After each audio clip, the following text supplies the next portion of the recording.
नमस्कार दोस्तों। आप सभी का स्वागत है हमारे इस YouTube चैनल पे। आज मैं जो आपको कहानी बताने जा रहा हूँ उस कहानी का नाम है ईमानदारी का फल। दोस्तों, अगर अभी आपने इस चैनल को सब्सक्राइब नहीं किया है, आप इस चैनल पे नए हैं, तो प्लीज़ इस चैनल को सब्सक्राइब कर लीजिए। नमस्कार दोस्तों, आप सभी का स्वागत है। आज की ये मोटिवेशनल स्टोरी ईमान का ज्ञान बताएगी। तो चलिए शुरू करते हैं दोस्तों। काफी समय पहले की बात है। प्रतापगढ़ नाम का एक राज्य था। वहां का राजा बहुत अच्छा था, मगर राजा को एक सुख नहीं था। वह यह कि उसके कोई संतान नहीं थी दोस्तों। और वह चाहता था कि अब वह राज्य के अंदर किसी योग्य बच्चे को गोद ले, ताकि वह उसका उत्तराधिकारी बन सके और आगे की बागडोर को सुचारू रूप से चला सके दोस्तों। और इसी को देखते हुए राजा ने राज्य में घोषणा कर दी कि सभी बच्चे राजमहल में एकत्रित हो जाएं। ऐसा ही हुआ। राजा ने सभी बच्चों को पौधे लगाने के लिए भिन्न भिन्न प्रकार के बीज दिए और कहा कि अब हम 6 महीने बाद मिलेंगे और देखेंगे कि किसका पौधा सबसे अच्छा होगा। महीना बीत जाने के बाद भी एक बच्चा ऐसा था जिसके गमले में वह बीज अभी तक नहीं फूटा था, लेकिन वह रोज उसकी देखभाल करता था और रोज पौधे को पानी देता था। देखते ही देखते 3 महीने बीत गए।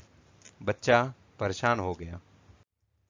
तभी उसकी माँ ने कहा कि बेटा, धैर्य रखो, कुछ बीजों को फलने में ज्यादा वक्त लगता है। और वह पौधे को सींचता रहा। 6 महीने हो गए। राजा के पास जाने का समय आ चुका था, लेकिन वह डरा हुआ था कि सभी बच्चों के गमलों में तो पौधे होंगे और उसका गमला खाली होगा। लेकिन वह बच्चा ईमानदार था और सारे बच्चे राजमहल में आ चुके थे। कुछ बच्चे जोश से भरे हुए थे, क्योंकि उनके अंदर राज्य का उत्तराधिकारी बनने की प्रबल लालसा थी।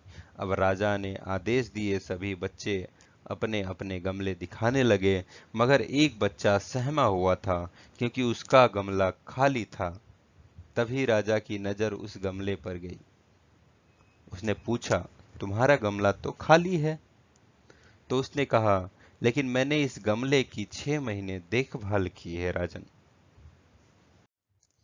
राजा उसकी ईमानदारी से खुश था कि उसका गमला खाली है, फिर भी वह हिम्मत करके यहाँ आ तो गया। सभी बच्चों के गमले देखने के बाद राजा ने उस बच्चे को सभी के सामने बुलाया। बच्चा सहम गया और राजा ने वह गमला सभी को दिखाया। सभी बच्चे जोर से हंसने लगे। राजा ने कहा, शांत हो जाइए, इतने खुश मत होइए। आप सभी के पास जो पौधे हैं वो सब बंजर हैं। आप चाहे कितनी भी मेहनत कर ले, उनसे कुछ नहीं निकलेगा, लेकिन असली बीज यही था। राजा उसकी ईमानदारी से बेहद खुश हुआ और उस बच्चे को राज्य का उत्तराधिकारी बना दिया। लेकिन हमें इस कहानी से क्या सीखने को मिलता?